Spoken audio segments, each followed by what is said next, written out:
from Rixie. This is Debuff, and I'm your host, Steve Skeels.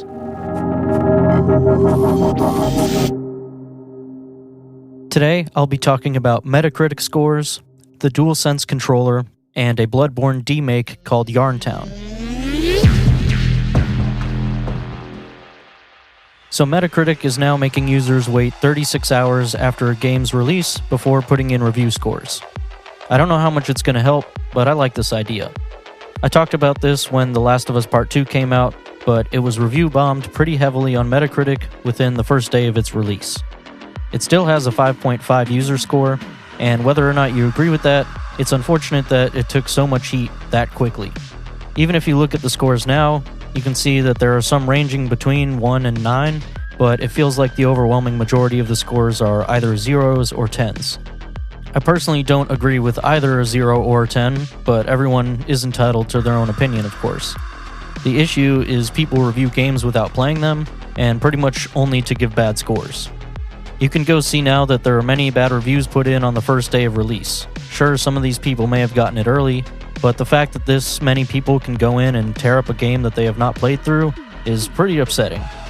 Now, I know not everyone will agree with me, but I feel like you should at least play halfway through a game if you're going to put a review in. I know for many games, even the first quarter of the game isn't really enough time to see how it opens up. I get that if you don't like it, but most of these early reviews were pointing to the first 2 hours of the game, which for most playthroughs will only be about 6 to 10% of the actual game. And overall, no one is really hating on the gameplay. It's all in the narrative, so I don't think I can agree with a game getting a 0 because the story isn't what you wanted at the very beginning. If you play through the whole thing and you don't like it, and that totally ruined the whole experience for you, then okay.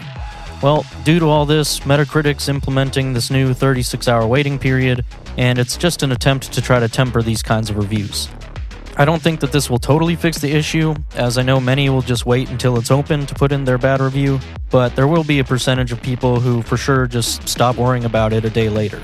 And while I know Metacritic scores are not going to affect a game's sales in the grand scheme, I don't like seeing these zeros and negative reviews for almost no reason, because there are people who go check it, and if either the critic or the user score is low, they'll probably reconsider what may have been an instant purchase. I know I've done it for games I wasn't sure about, and I know this is even more important for people who don't have the disposable income to spend money on every big release. Unfortunately, with a system like Metacritic's, there isn't a good way to filter out people who have played the game or who have not. Steam's review system isn't perfect either. I know many people prefer actual number scores instead of the general thumbs up or thumbs down that they use. But at least with Steam's system, you can go read through the reviews, and it shows how long people have actually played a game before, and you can decide if you want to believe their review or not. Of course, there's always people that have played it for 300 hours and say, no, I don't recommend this, but maybe there's some merit to that, whereas the people that say 2 hours, I don't recommend it or I do, you might understand that they probably didn't put in enough time to really get a good sense. Like I said, I know Metacritic can't really do this, but I do think it'd be great to see more systems like that implemented either into a console's database or something like that. But for now, I always recommend just doing your own research, find reviewers with similar tastes to your own that you can actually trust their opinion on. Just don't let aggregate sites sway you based on an average. If it makes you hold off, that's fine, but you should always look into games before you buy them anyways, and that means going further than looking at Metacritic scores.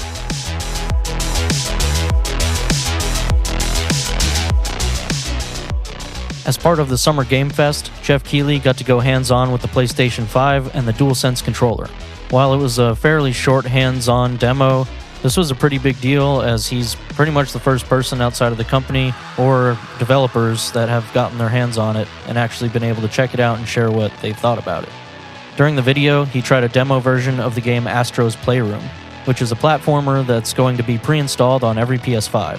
This was developed to show off the features of the controller, so while it's not going to be everyone's cup of tea, it's a great demonstration on how the controller's features can be utilized in other games.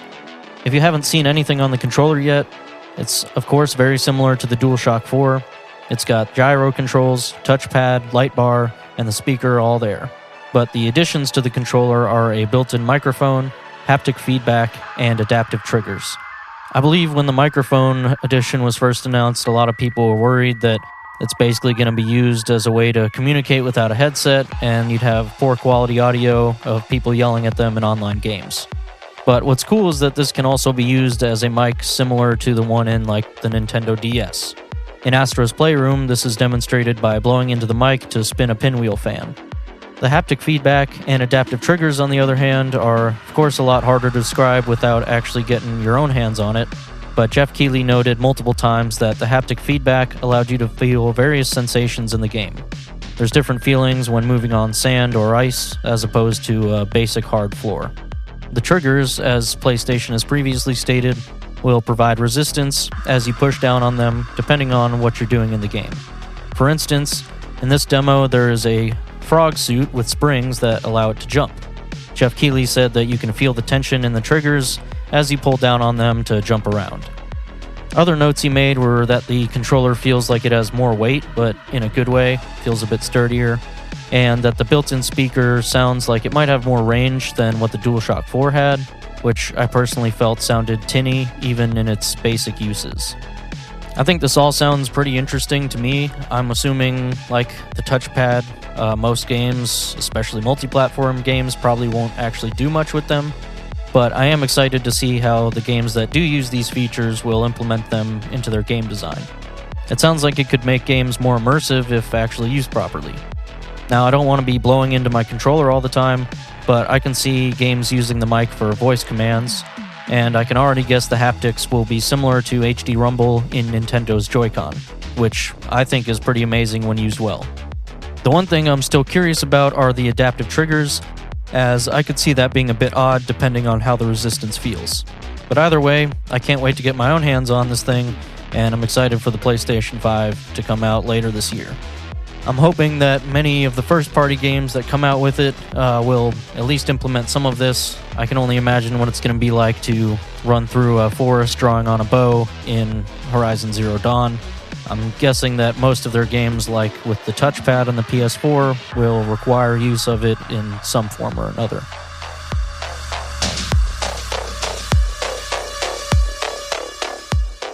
Last up is Yarntown. Released on July 18th, this is a 2D recreation of Bloodborne's first area, Yarnum. Developed by Max Moraz, this uses the Solaris engine, which that engine is just a lightweight engine made specifically for 16-bit action RPGs in the style of games like Zelda. And that's exactly what we get here with Yarntown. He has lovingly recreated the beginning of Bloodborne, complete with the first two bosses. It's definitely not a one-to-one recreation, but I don't think you can really expect that for a game in this style. However, it's clearly modeled after it and has many of the same areas, shortcuts, and item and enemy placements. It's totally free, and it's just a small, like 60 megabyte download, so if you're a Bloodborne fan like me, you're going to want to check it out. You start the game off in the Hunter's Dream, complete with a workbench to upgrade weapons, the Messenger Bath to buy blood vials, and the Doll to upgrade your stats. When you enter Yarnum, you skip the initial wolf fight and get right into the game. And it controls pretty much how you'd expect for a 2D recreation.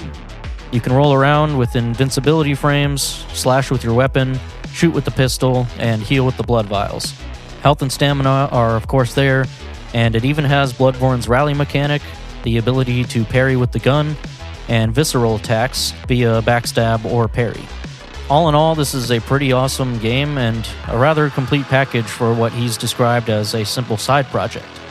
It might seem a bit simple at first too, but I found that the game actually was pretty difficult once enemies get grouped up, and of course some of the bigger enemies will hit like a truck, just like in the original Bloodborne.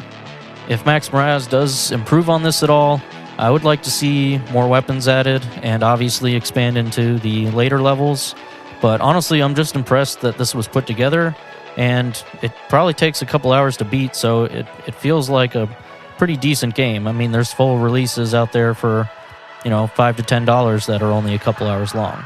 So if you haven't played Bloodborne, it might take you even longer, but I'd say if you have played through the beginning of it, you probably be pretty good off. So if you've got some free time this week, I would definitely recommend checking it out and show Max Moraz some support. But if you're not into Bloodborne, he's also developing a Zelda-style game called Ocean's Heart, which looks pretty good as well, so I recommend going and taking a look at that.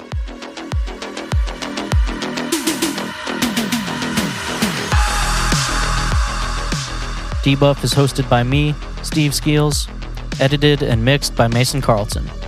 Follow us on Instagram at DebuffPod. That's DebuffPod. Thanks for listening. I'll see you in the next one.